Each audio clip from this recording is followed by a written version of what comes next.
नमस्कार प्यारे साथियों, मैं निशान नानक क्लासेस के यूट्यूब चैनल पे आपका स्वागत करता हूं। जैसा कि आप सभी को पता है, अभी इस यूट्यूब चैनल के ऊपर आपको भारत की राज्य व्यवस्था की क्लास कंटिन्यू मिल रही है। ठीक है। उस क्लास के अंदर हम कंटिन्यू भाग, कंटिन्यू अनुच्छेद लगातार हम कर रहे हैं, लेकिन आज थोड़ा होगा तो पॉलिटी का टॉपिक ही मैं आपको करवाऊंगा, लेकिन उस क्लास से थोड़ा हटके होगा। कैसे होगा? क्योंकि वर्तमान के अंदर, प्रेजेंट टाइम के अंदर आप सभी को पता है अभी राजस्थान के अंदर जो माहौल चल रहा है वो कौन सा माहौल चल रहा है? चुनावी माहौल चल रहा है। कौन सा माहौल चल रहा है? चुनावी माहौल चल रहा है वर्तमान के अंदर। ठीक है, चुनावी माहौल चल रहा है तो आप सभी को पता होगा भी चुनाव हैं जो अभी 25 नवंबर को चुनाव है, वो किसके चुनाव हैं? वो चुनाव है विधानसभा के। किस चीज के चुनाव हैं? विधानसभा के चुनाव हैं राजस्थान के अंदर। विधानसभा के चुनाव है। तो आज हम इस क्लास के अंदर जानेंगे भी विधानसभा चुनाव करवाता कौन है, कैसे होते हैं, कौन कौन अधिकारी इसके अंदर काम करते हैं, कैसे करवाए जाते हैं, या किस किस अधिकारी को क्या क्या पावर दी जाती है। पूरी डिटेल से समझेंगे। राजस्थान के अंदर विधानसभा चुनाव या किसी भी राज्य के अंदर विधानसभा चुनाव करवाने हो तो आप इस क्लास के अंदर बेहतर समझ पाओगे। ठीक है। आइए चलिए शुरुआत करते हैं। राजस्थान के अंदर जैसे अभी चुनाव है, तो सबसे पहले आपको ये पता होना चाहिए भी जो चुनाव है विधानसभा के, वो चुनाव करवाता कौन है? वो चुनाव करवाता कौन है? तो वो चुनाव करवाता है केंद्रीय केंद्रीय निर्वाचन। कौन करवाता है? केंद्रीय निर्वाचन आयोग के द्वारा करवाए जाते हैं। किसके द्वारा? केंद्रीय निर्वाचन आयोग के द्वारा करवाए जाते हैं। ये एक संवैधानिक बॉडी है, यानी संविधान के अंदर इसका उल्लेख मिलता है केंद्रीय निर्वाचन आयोग का। अभी उल्लेख मिलता कहाँ है? इसका उल्लेख संविधान के अंदर भाग नंबर 15 के अंदर मिलेगा। कहाँ पे मिलेगा? भाग नंबर 15 के अंदर मिलेगा। भाग नंबर 15 के अंदर अगर इसका उल्लेख मिलता है तो कौन से अनुच्छेद के अंदर मिलता है, आप पूछोगे सर? तो मैं आपको बता दूं, अनुच्छेद आएगा जो इसके अंदर, अनुच्छेद आएगा 324 अनुच्छेद आएगा। ठीक है।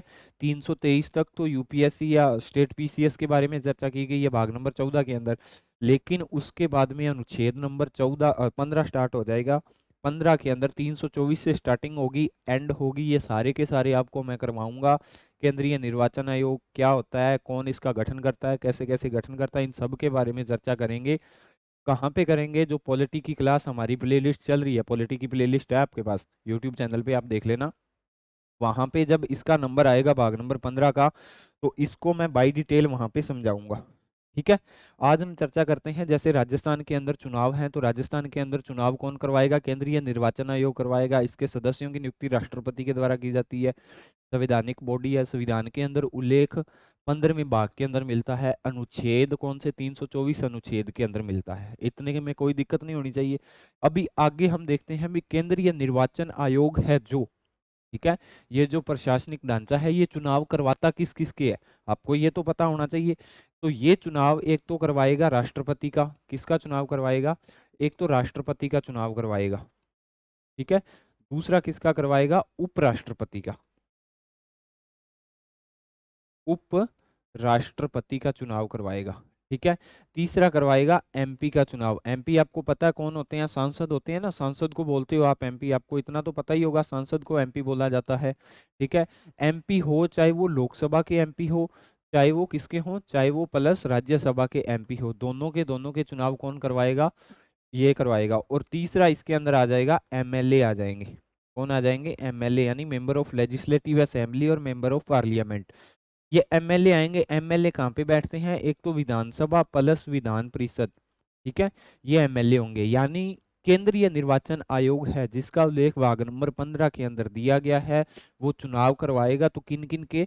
राष्ट्रपति के, उपराष्ट्रपति के, सांसदों के, जितने भी सांसद लोकसभा का हो चाहे वो राज्यसभा का हो, एमएलए हो विधानसभा का हो, विधान परिषद का हो, या देश के किसी भी राज्य का, किसी भी केंद्र शासित प्रदेश का एमएलए होगा, तो उसका चुनाव किसके द्वारा करवाया जाएगा? केंद्रीय निर्वाचन आयोग के द्वारा करवाया जाएगा।